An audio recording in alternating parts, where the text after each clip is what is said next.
शजरकारी जी ॻाल्हि कई, हाणे ताज़ो जल्दी बहार अचण वारो आहे। सो इनशा असां सभई कोशिशि कंदासूं। आज थोरो वेंदो आहे पंहिंजे कम सां पंहिंजे ज़मीनुनि ते, उते बि कोशिशि इहा हूंदी आहे जेकॾहिं को हिकु अधु वणु कटिजे थो कंहिं ज़रूरत सां त उनजे बदिले में 2 वण रखणु खपनि। पहिरियां त वणु कटिजे ई न, ऐं पर जेकॾहिं को ज़रूरत आहे, हर को माण्हू कटे थो त उन जॻह ते पहिरियां त पंहिंजो ज़हन ठाहे त मूंखे इन हिकु वण जे बदिले में 2 वण रखणा आहिनि।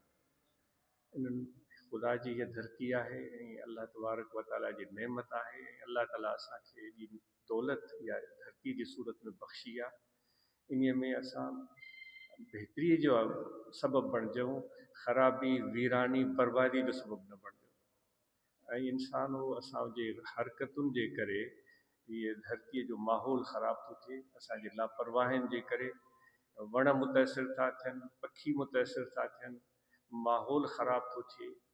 इहो फ़साद न आहे त ॿियो छा आहे? फ़सादी आहे। फ़साद फैलाइण वारे खे ख़ुदा कीअं पसंदि कंदो? अव्हां जो नालो ई आहे जमायत जो इस्लाह अल मुस्लिमीन।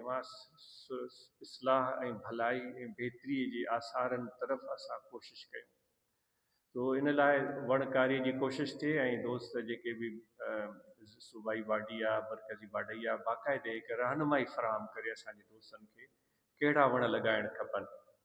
त उहे बाक़ाइदा उन्हनि वणनि जा नाला अचनि दोस्तनि खे, उन जा फ़ाइदनि जो पतो हुजे, ऐं मेवेदार वण बि लॻाइण खपनि, साएदार वण बि लॻाइण खपनि। इन्हनि वणनि जी छांव में असांखे वेहण बि खपे, सिर्फ़ु लॻाए छॾे न ॾियो। वण लॻियो आहे त उनजी छांव में अव्हां पंहिंजे बचनि सां गॾु वञी वेहो, उनजो अहसास उनजो वठो ऐं अलाह जो शुक्र कयो। छो त अलाह ताला फरमाए, ज़मीन धरती, आसमान ऐं धरती जे विच में जेकी कुझु आहे मुंहिंजो ज़िक्र थी करे। सूफ़ी अलाह वारो हिकिड़ो वेठो हुयो कंहिं वण जी छांव में, उनजो मुरीद आयो, दरवेश हुयो, उहो वेठो हुयो वण जी छांव में, उनजो मुरीद आयो उन सां मिलणु। पोइ जीअं लापरवाही जी ॻाल्हि सवेर असां पाण में कई पिए त असां बिला ज़रूरत के असांखां हरकतूं सरज़द थी वेंदियूं आहिनि। ज़रूरत न हूंदी आहे, कॾहिं बिला ज़रूरत ॻाल्हाए विझंदा आहियूं, बिला ज़रूरत को कमु करे विझंदा आहियूं। उहो जो आयो त उन जो तवजो वण ॾे वियो, वण खे ॾिसी उन हथ मथे कयो ऐं वण जो पन पटे उनखे हीअं हथ सां महिटे महिटे महिटे हीअं फिटो कयो। दरवेश जे उनजे समूरे उन अमल खे ॾिठो, जॾहिं अचे वेठो, पोइ उनखे दरवेश चयो, दादा तूं जेको हीउ कमु कयो इन में तूं 7 उनखे घणे ॿुधाई त 7 ग़ैर ज़रूरी हरकतूं कयूं। घणे ॿुधाईंसि? ॿियनि लफ़्ज़नि में असां जेकॾहिं तरीक़े जे हवाले सां अचूं त 7 बेअदबियूं कयूं। हाणे तरतीब सां त यादि न आहे। पहिरियां तूं आएं हिते, तुंहिंजो तवजो अहिड़ी तरफ़ वियो जॾहिं तुंहिंजो तवजो वञण जी ज़रूरत कान हुई, ओॾां तूं निहारियो। वरी उन वण में पतो लॻल हुयो, उनखे पटियो, या ॿी बेअदबी। उहो पतो उन वण में लॻो पियो क़ुर मजीद जे उन आयत जे मुताबिक़, तो साओ पतो अलाह जो ज़िक्र पिए कयो। ईअं धरती असां ज़िक्र वारा आहियूं न, अलाह जी धरती समूरी ख़ुदा जे ज़िक्र ऐं वजद में आहे, वेंदे बेजान शयूं बि। उन साए पन खे तो पटियो जेको ज़िक्र पियो करे।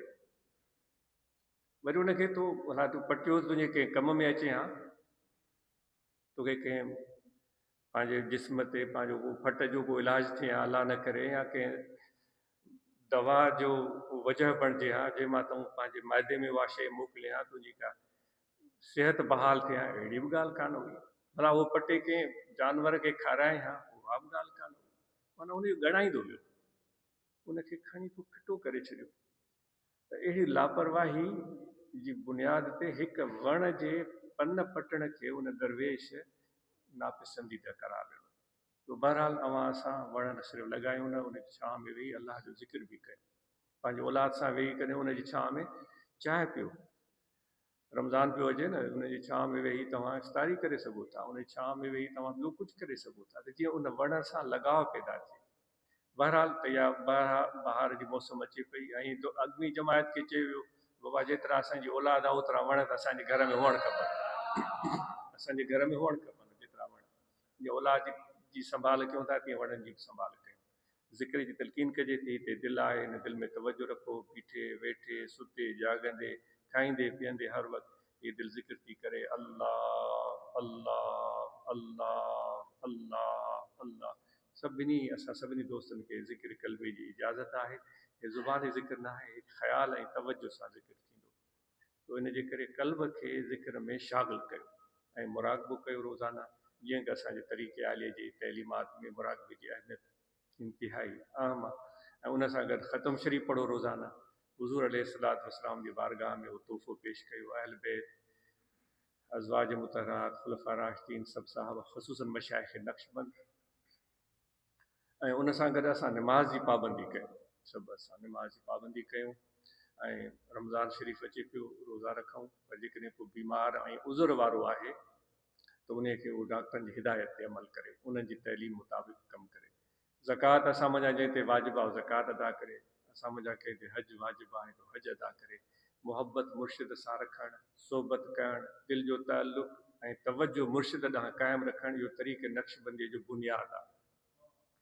चू गिरफ़्ती पीर राह तस्लीम शव, हम चू मूसा पेशे ख़िज़्र रहो।